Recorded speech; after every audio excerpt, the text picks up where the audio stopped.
Olá, boa noite a todos, bem-vindos a mais um Bíblia na Mesa, um momento precioso que Deus tem preparado para nós estudarmos a palavra. E hoje, capítulo 6 do Evangelho de Mateus, um momento maravilhoso ali da história bíblica. E tem bastante coisa legal pra gente falar a respeito da oração que Jesus ensina pra gente, né, o Pai Nosso. Então, antes da gente iniciar o nosso estudo, eu preciso fazer aqui a vez do YouTuber, né? Já dá uma olhadinha aí, confere se você está inscrito no nosso canal. Além disso, clica no botãozinho das notificações, certo? Que é esse sininho que tem aí embaixo, para você receber uma notificação toda vez que a gente entra com um estudo novo, toda vez que tem algum culto novo na igreja, você já recebe notificação para você não perder nada. Embora, né, você já sabe os nossos horários de culto, quarta-feira temos transmissão aqui no YouTube às 19h30, domingo às 10h30 da manhã e às 19 horas também. Beleza? Bom, e o nosso estudo permanece segunda-feira às 20 horas, certo? Excepcionalmente essa semana a gente mudou para terça-feira, por causa de alguns problemas técnicos aí na internet, mas na semana que vem já retornamos então segunda-feira às 20 horas aqui no YouTube, então não perca, beleza? Bom, além disso, aqui no chat ao vivo, para esse lado na verdade, né? Aqui no chat ao vivo você deixa já seu boa noite, cumprimente as pessoas que estão aqui com você assistindo. E se você tem ainda alguma crítica, sugestão, algum elogio, coloque também aí pra gente poder ler e nos incentivar a continuar o nosso estudo. Se tem algo a respeito do nosso estudo que você acha que é muito importante, eu esqueci de falar, também comente, deixe no comentário. Se você está vendo esse vídeo gravado, comente aqui embaixo, para que na próxima aula a gente possa abrir a aula comentando esses comentários da aula anterior, beleza? Qualquer dúvida também, coloca aqui pra gente responder na aula seguinte, ok? Bom, vamos lá, caminhar direto para o nosso estudo, que tem bastante coisa legal para a gente falar hoje. Mateus capítulo 6 é a nossa aula de hoje. Bom, coloquei uma imagem aqui para ilustrar, como já é tradição do nosso estudo, colocar uma obra de arte. E essa obra aqui é do Harold Copping, né? Foi um artista britânico mais conhecido como ilustrador de cenas bíblicas. E é bem legal, eu comecei a pesquisar a respeito disso, porque eu vi que ele tem um livro que é só com cenas bíblicas ilustrado por ele, e eu achei isso fenomenal, né? Esse livro se tornou um best-seller lá em 1910, então se você encontrar em algum sebo por aí, cara, traz uma cópia pra mim, que eu fiquei maluco, fiquei apaixonado por esse livro, eu vi algumas ilustrações. Na verdade, como já passou 100 anos, já caiu em domínio público, e você encontra esse livro online, mas se você achar ele físico em algum lugar aí, traz um pra mim, por favor, de presente. Inclusive o link para esse livro, que já caiu em domínio público, né, volto a dizer, não é pirataria. Esse link pro livro tá aqui na descrição do vídeo, se você tiver curiosidade, quer ver as ilustrações dele, tá tudo aqui linkado na descrição do vídeo, certo? Bom, e essa obra de arte retrata o quê? O Sermão do Monte, porque veja só, ele começa no capítulo 6, mas não encerra, eu digo, no capítulo 5, mas não se encerra no capítulo 5, ele continua, então, o Sermão do Monte no capítulo 6, e é isso que Jesus faz nesse capítulo. Continua o Sermão do Monte, ele ensina mais sobre esmolas, sobre oração, sobre jejum, ensina também sobre os tesouros do céu e a luz do corpo, e sobre dois senhores e preocupações. Então, esse é o panorama sobre o capítulo 6 que nós vamos ver na aula de hoje, certo? E começando então pelas esmolas, ok? Vamos lá, o que Jesus tem a nos falar sobre isso? Ensino a respeito das esmolas, né? No verso 1 nós lemos exatamente isso. Evitem praticar as suas obras de justiça diante dos outros para serem vistos por eles, porque sendo assim, vocês já não terão nenhuma recompensa junto do Pai de vocês que está nos céus.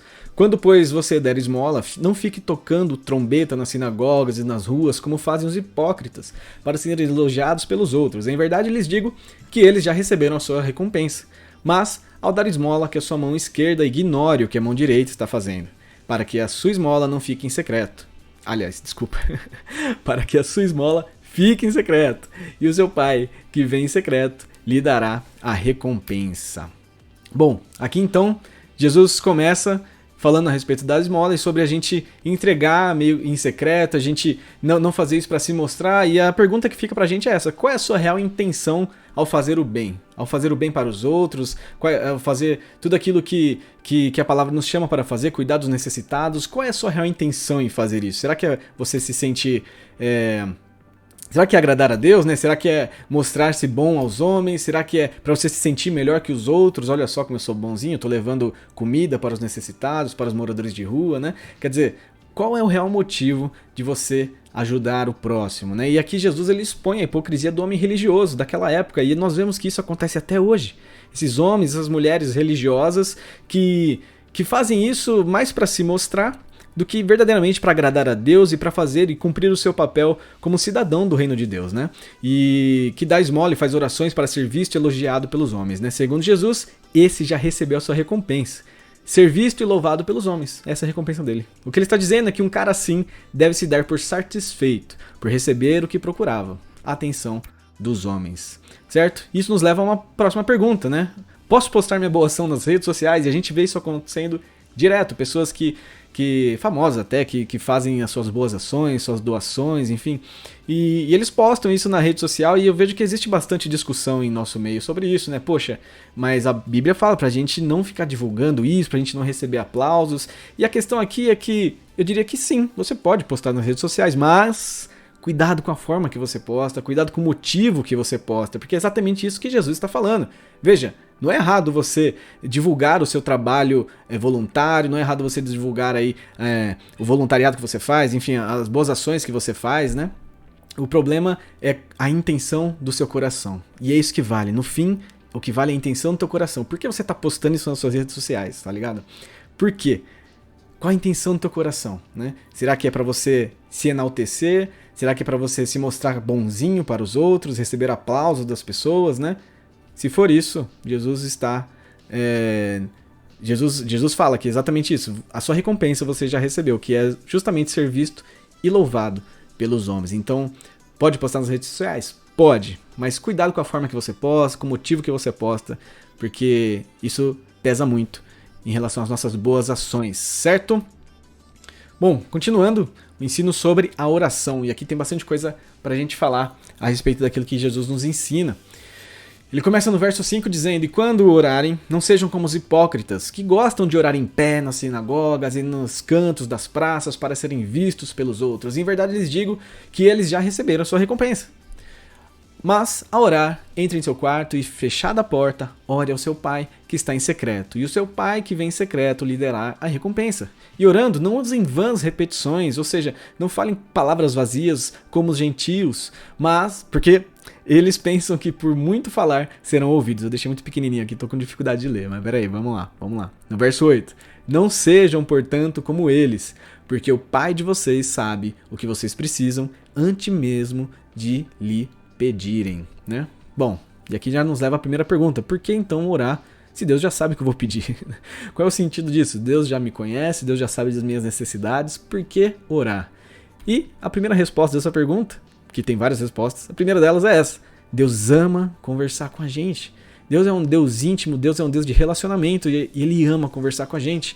E a segunda coisa é que Deus quer enxergar a nossa dependência, porque quando a gente ora, é isso que a gente faz, a gente está dizendo: Deus, eu preciso de Ti, eu dependo de Ti mais do que todas as coisas que eu já tenho, né? Ou seja, orar faz o caminho inverso do Éden. No Éden, nós fomos tentados, né? O homem, quando eu digo nós, eu digo o homem foi tentado pela serpente em comer do fruto proibido, e aquilo traria independência para ele. Você não vai mais precisar de Deus, porque você vai ter consciência entre o bem e o mal, e o homem declarou ali a sua independência de Deus. Mas quando nós oramos, a oração nos traz de volta a um lugar que a gente nunca deveria ter saído, né? A um lugar de dependência de Deus, certo? Então Jesus ele nos ensina a orar sem hipocrisia, não orar para mostrar uma espiritualidade elevada, não orar de maneira mecânica ou repetindo mantras, né? Mas Jesus nos ensina aqui a orar com o nosso coração, com total intenção no nosso coração. E a partir daí nós vamos fazer agora uma anatomia, vamos ver a anatomia da oração. Hoje tá difícil, hein? Vou tomar uma aguinha aqui. Mas nós vamos ver isso então agora, a anatomia da oração que Jesus nos ensina.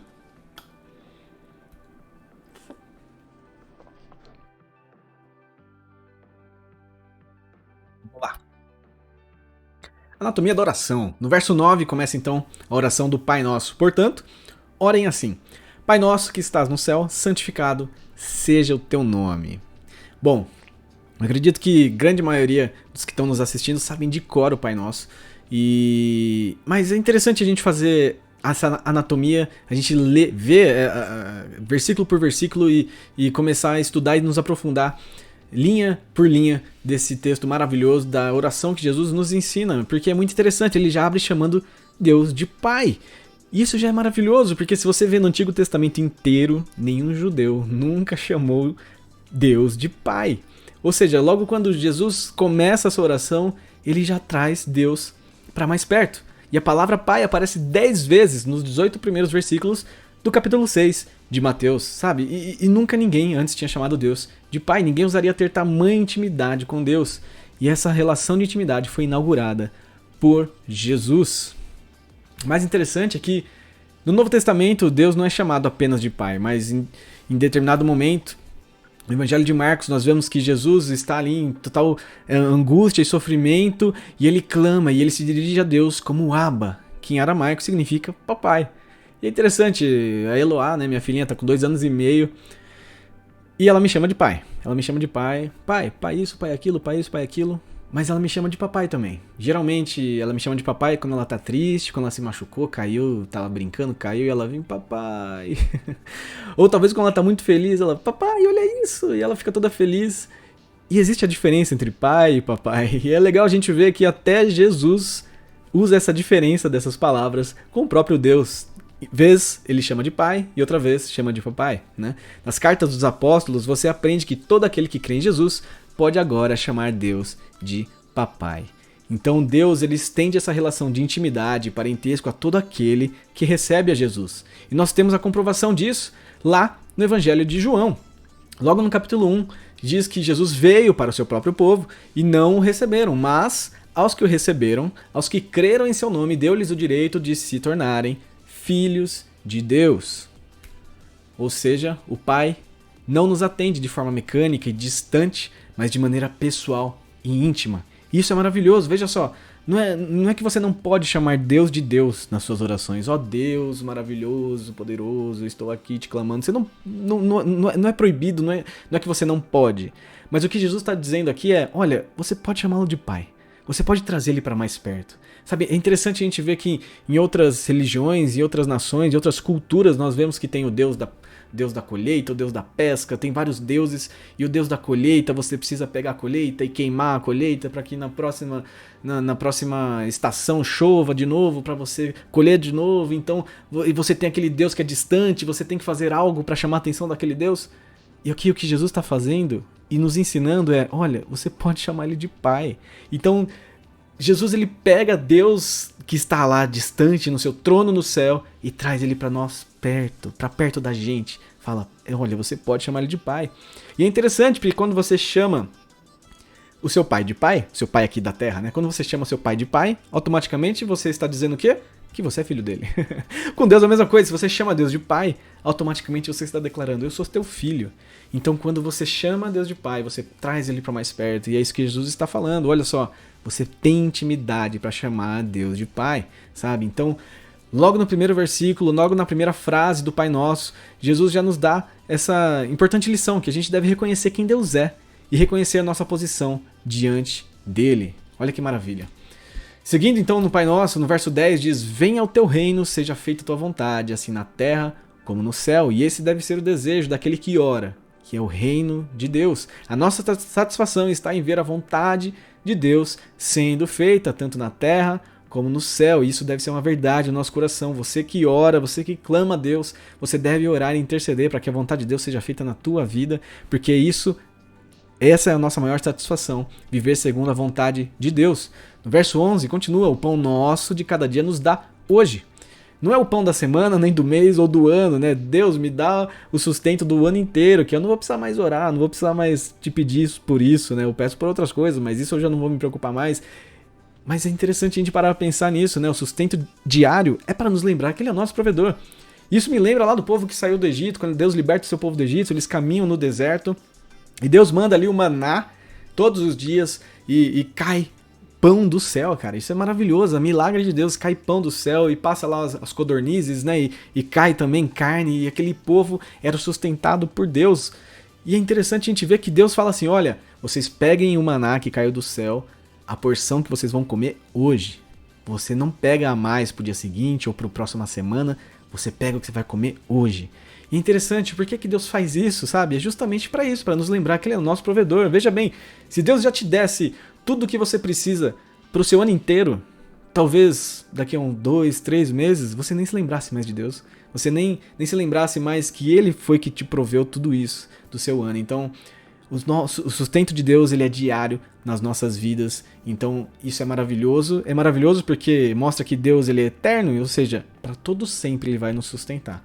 Então, que você possa ter essa consciência de que Ele é o teu Deus provedor. No verso 12 continua: perdoa-nos as nossas dívidas, assim como nós também perdoamos aos nossos devedores. Aquele que não perdoa está longe do reino de Deus. E quando nós perdoamos, estamos sujeitos ao perdão. Isso é uma verdade tremenda. Não sei se você já passou por isso, se você já viu isso acontecer em alguma situação, em alguma relação, mas geralmente as pessoas, quando discutem, quando brigam, quando ficam chateadas uma com a outra, as pessoas acabam se afastando e ficam como: não, eu não vou pedir perdão, ele que errou, ele que vem pedir perdão pra mim, e fica naquela, né, ninguém quer pedir perdão e tudo mais, até que alguém dá o braço a torcer.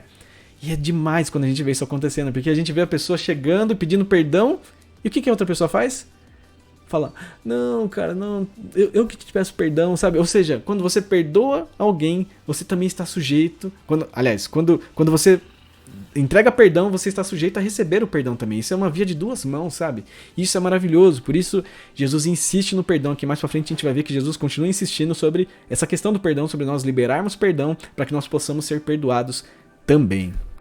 Verso 13: e não nos deixeis cair em tentação, mas livra-nos do mal, pois teu é o reino, o poder e a glória para sempre. Amém. Aqui está o grande problema que Jesus nos sinaliza, que é pecar contra Deus. E é por isso que pedimos para Deus nos livrar do mal, né? Para que Deus possa nos livrar do tentador, para que Deus possa nos ajudar a passar pela tentação.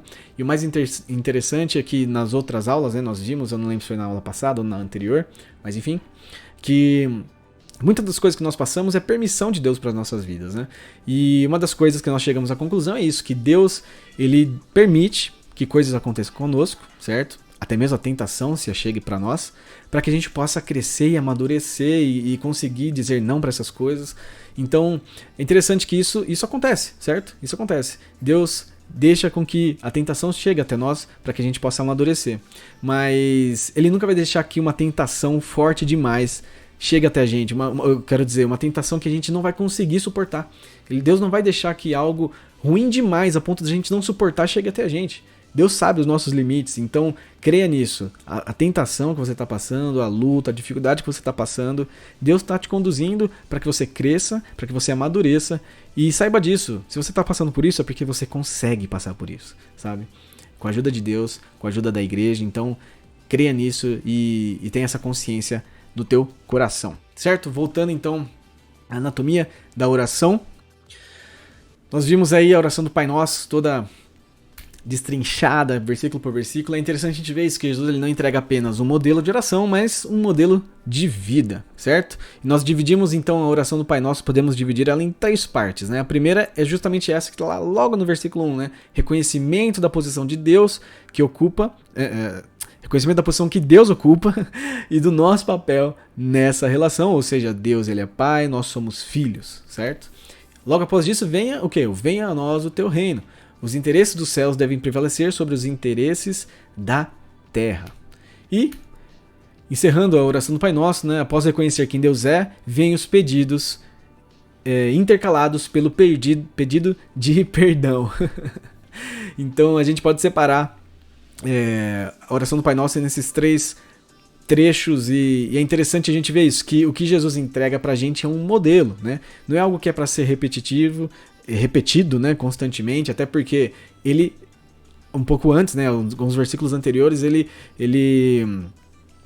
vai contra isso, né, fala: não use de vãs repetições, ou seja, repetições vazias, né, você ficar repetindo algo, como se fosse um mantra, isso não faz sentido. Deus, ele é teu Pai, então você pode conversar com ele, conversa com ele, e o modelo que Deus nos dá é esse, que Jesus nos dá, é esse modelo do Pai Nosso, ou seja, reconhece que Deus é teu Pai, reconhece qual é o teu papel de filho, sabe, deseja que o interesse do reino dos céus prevaleça sobre os seus interesses, os interesses dessa terra, reconheça quem Deus é, faça os seus pedidos e também peça por perdão, sabe? Então esse é o modelo que Jesus nos entrega de oração.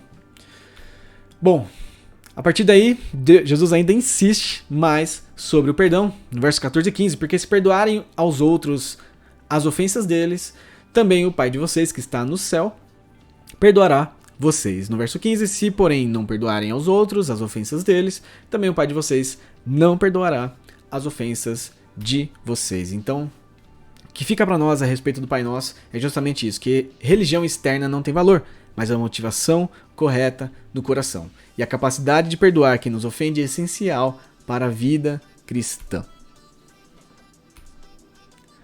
Bom, sobre o jejum, Jesus também fala aqui nesse capítulo 6, no verso 16, 17 e 18. Então, quando vocês jejuarem, não fiquem com uma aparência triste, como os hipócritas, porque desfiguram o rosto a fim de parecer aos outros que estão jejuando. Em verdade lhes digo que eles já receberam a sua recompensa. Mais uma vez, Jesus aqui insistindo na intenção da tua espiritualidade, na intenção do teu coração a respeito das coisas de Deus. Se você está fazendo bem, entregando esmola aos outros, fazendo suas doações, seu voluntariado, seu ministério diante de Deus, se você está fazendo tudo isso para receber aplauso, para receber a glória de homens, cara, então você já recebeu a tua recompensa. Vai parar por aí a tua recompensa. Então, mais uma vez, Jesus fala sobre isso a respeito da oração também, e é por isso que a gente concluiu isso, né, que uma religião externa, uma religiosidade externa, uma espiritualidade externa não tem valor nenhum para Deus, porque, afinal de contas, você está externalizando algo justamente para que os homens possam ver e reparar. Então, mais uma vez aqui sobre o jejum, ó, se você jejuar e querer ficar falando isso para todas as pessoas, veja só, você já recebeu então a sua glória, aquilo que você merece, certo?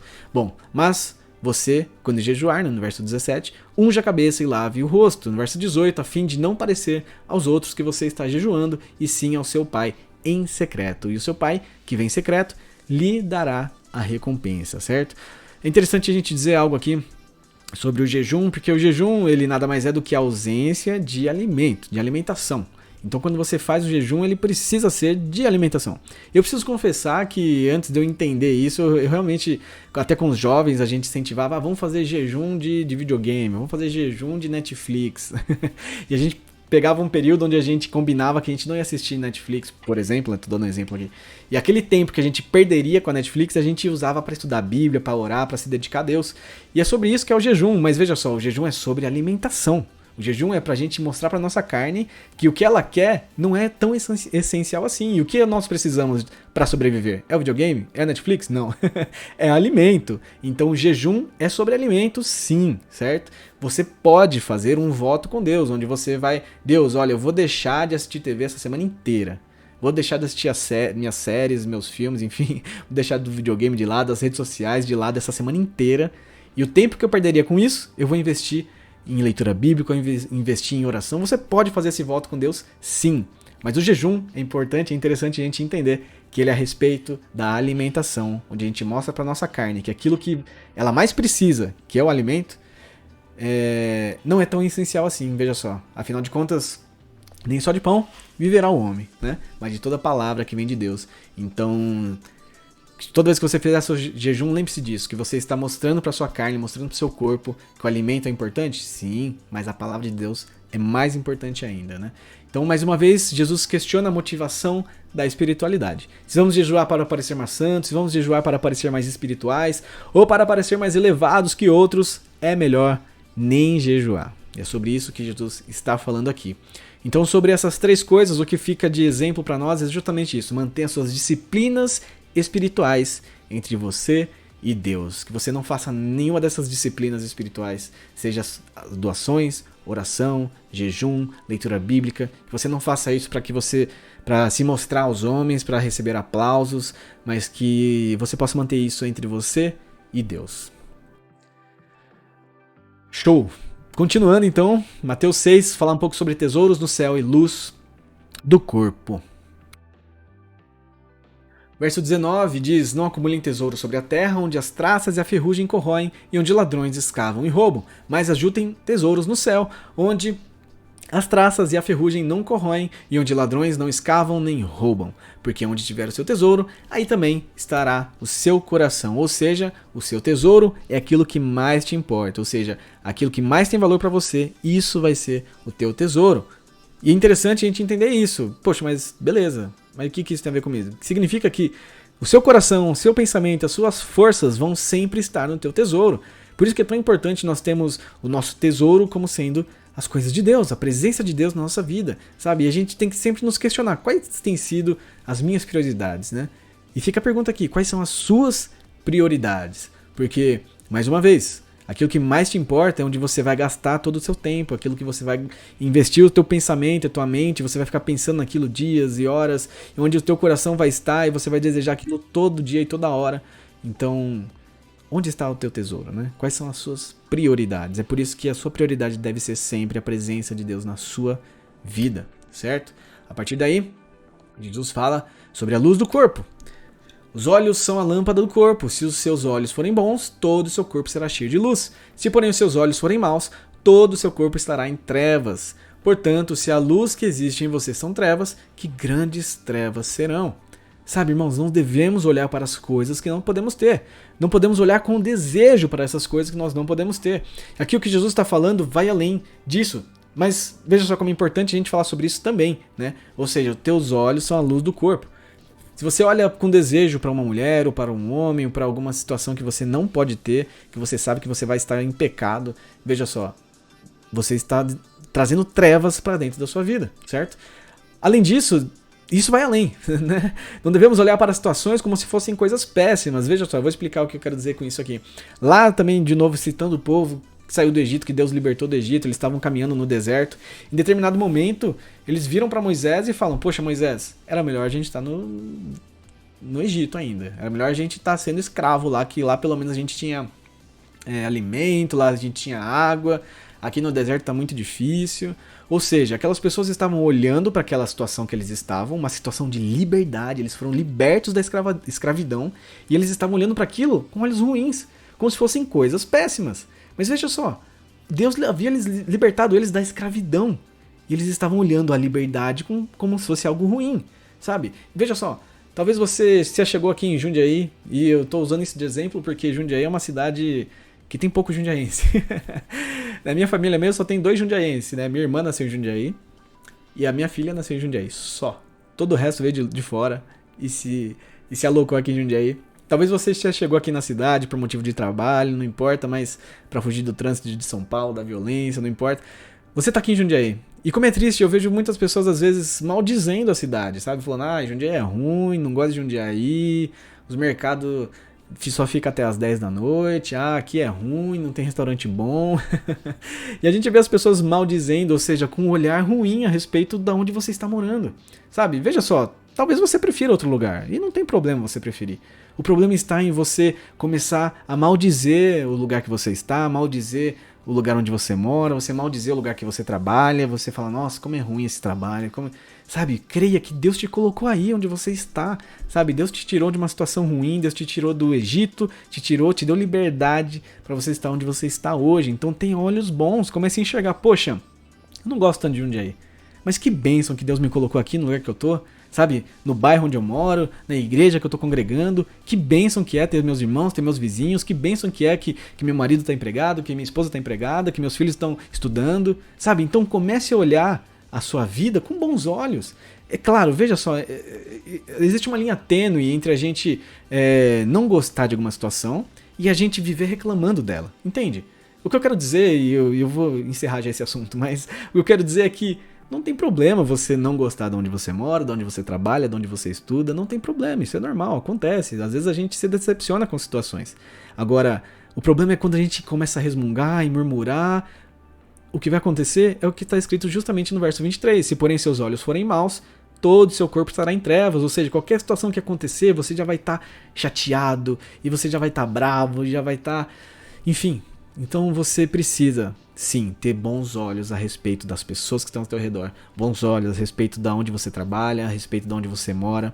E claro, buscar sempre o melhor, buscar sempre melhorar.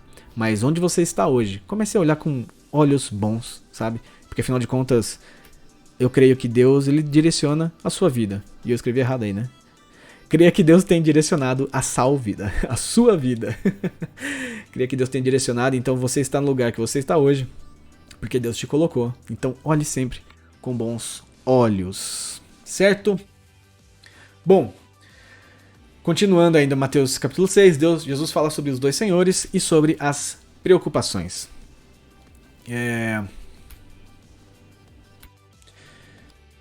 No verso 24, ninguém pode servir a dois senhores, porque ou irá odiar um e amar o outro, ou irá se dedicar a um e desprezar o outro. Vocês não podem servir a Deus e às riquezas ao mesmo tempo, certo? Veja só, e mais uma vez eu vou dizer aquilo que nós acabamos de falar no tópico anterior, né? Não é errado você buscar melhorar de vida, não tem problema você desejar uma aposentadoria melhor, uma boa aposentadoria, né? Agora o problema está em você deixar essas coisas tomar conta da sua mente, a ponto de você se esquecer das coisas de Deus, onde você gasta todo o seu tempo querendo isso, querendo as coisas desse mundo, e você se esquece completamente das coisas de Deus, você esquece completamente de orar, você esquece completamente de ler a Bíblia, enfim, de se relacionar na igreja. Então você não pode servir dois senhores, né? Você vai acabar amando um e odiando o outro. Então, errado é investir todo o seu tempo em coisas terrenas, certo? Invista seu tempo nas coisas de Deus. E sobre as preocupações, aqui do verso 25 até o verso 34, né? Jesus fala, por isso, digo a vocês, não se preocupem com a sua vida, quanto ao que irão comer ou beber, nem com o corpo, quanto ao que irão vestir. Não é a vida mais do que o alimento e não é o corpo mais do que as roupas? Observe as aves dos céus, que não semeiam, não colhem, nem ajuntam celeiros, mas, no entanto, o Pai de vocês que está nos céus os sustenta. Será que vocês não valem muito mais do que as aves? Quem de vocês, por mais que se preocupe, pode acrescentar um côvado ao curso da sua vida? E por que se preocupam com o que vão vestir? Observem como crescem os lírios do campo. Eles não trabalham nem fiam. Eu, porém, afirmo a vocês que nem Salomão, em toda a sua glória, se vestiu como qualquer um deles. Ora, se Deus veste assim a erva do campo, que hoje existe e amanhã lançada ao forno, não fará muito mais por vocês, homens de pequena fé? Portanto, não se preocupem dizendo o que comeremos, que beberemos ou com o que nos vestiremos, porque os gentios é que procuram todas essas coisas. O Pai de vocês que está nos céus sabe que vocês precisam de todas elas. Mas busquem em primeiro lugar o reino de Deus e a sua justiça, e todas essas coisas lhes serão acrescentadas. Esse é o versículo chave desse trecho aqui. Portanto, não se preocupem com o dia de amanhã, pois o amanhã trará os seus cuidados. Basta o seu dia o seu próprio mal, certo? O verso 33, vou ler mais uma vez, que é o versículo chave desse trecho. Busquem em primeiro lugar o reino de Deus e a sua justiça, e todas essas coisas lhe serão acrescentadas. Ou seja, é interessante a gente entender isso. Que coisas que vão ser acrescentadas? O que Jesus acabou de falar. Veja só, Deus não vai te dar um carro, Deus não vai te dar uma casa própria. Pode ser que ele dê? Pode. Deus pode fazer isso? Pode sim. Mas veja só, o que Jesus está falando aqui é que você não vai precisar se preocupar com aquilo que você tem necessidade. Nós temos necessidade do quê? De alimento, de água, de vestimentas, de dignidade, né? E tudo isso que traz essa dignidade pra gente, de um trabalho, né?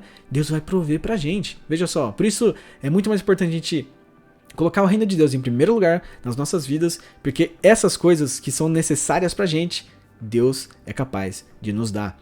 Além de outras, obviamente, né? Veja só, eu dei o exemplo do carro e da casa, mas eu quero dizer que Deus pode sim, Deus pode fazer isso por você sim.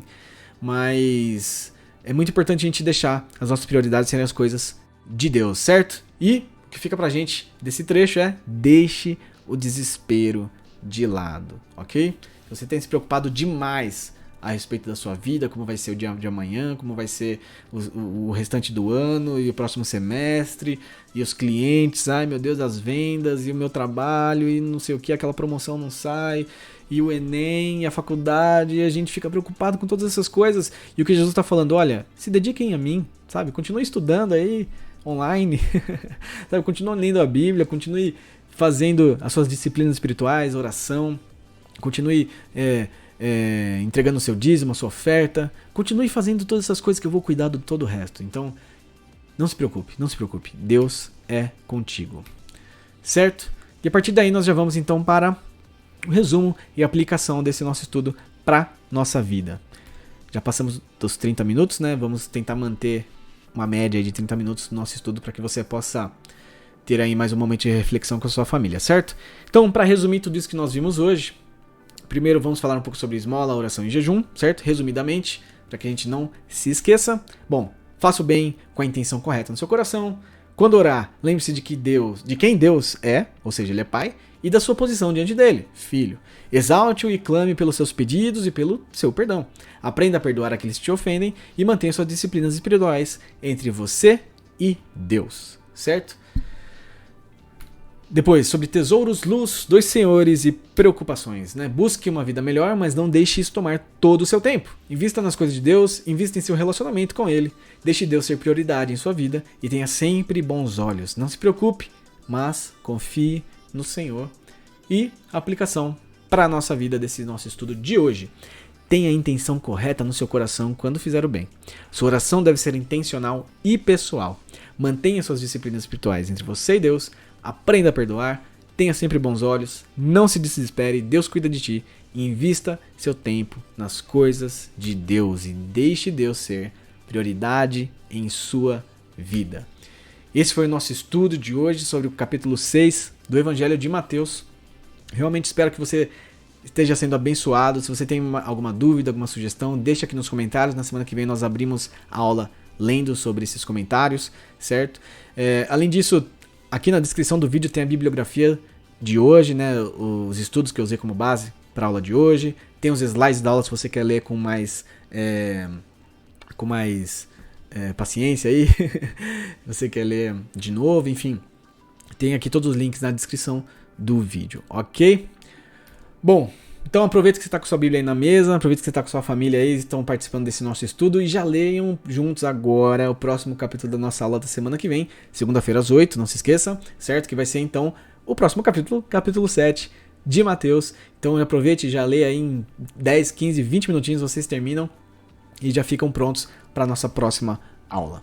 Beleza? Bom, irmãos, é isso.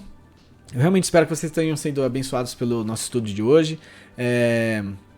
Você possa continuar com a gente fazendo esse estudo, que você possa sempre lembrar daquilo que Deus fez por você na cruz do Calvário, que você possa sempre se lembrar, deixar Deus ser prioridade na sua vida. Então, que você possa também compartilhar esse estudo com outras pessoas e lembre-se, né, uma Bíblia caindo aos pedaços pertence a alguém que não está caindo aos pedaços. Nós nos vemos na próxima aula, então, na próxima semana, segunda-feira, às 8 horas aqui, nesse mesmo bate-canal. Beleza? Valeu, Deus abençoe. Até a próxima.